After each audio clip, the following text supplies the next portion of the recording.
एक समय की बात है। एक छोटा सा गांव था जहां रामू नाम का एक गधा रहता था।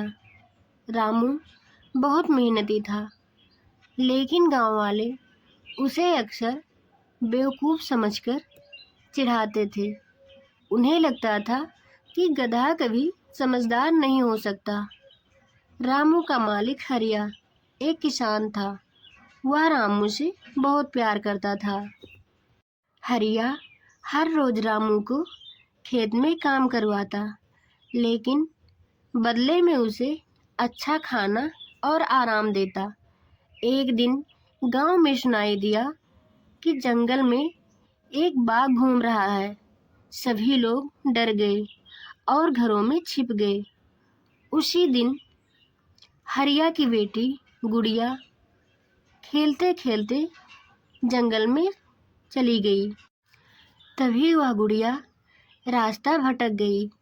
जब हरिया को पता चला तो वह रोने लगा, लेकिन कोई भी उसकी मदद करने के लिए बाहर नहीं निकला। यह बात रामू ने सुनी।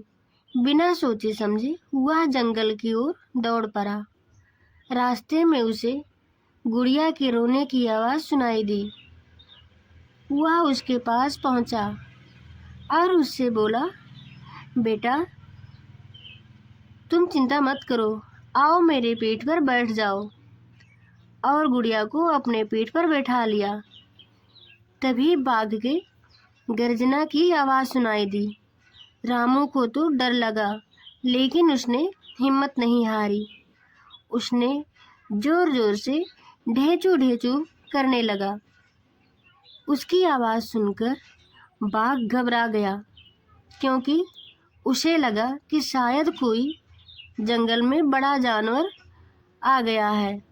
बाघ डरकर भाग गया और रामू गुड़िया को सुरक्षित लेकर वापस गांव में आया। गांव के लोग यह देखकर हैरान रह गए।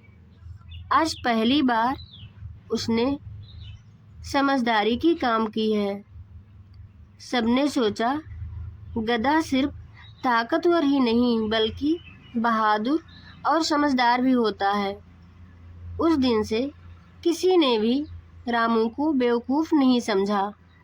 इस कहानी से हमें यह सीख मिलती है कि कभी भी किसी की शक्ल या उसकी जात से नहीं आंकना चाहिए। उसकी काबिलियत वक्त आने पर खुद अपनी पहचान बना लेती है।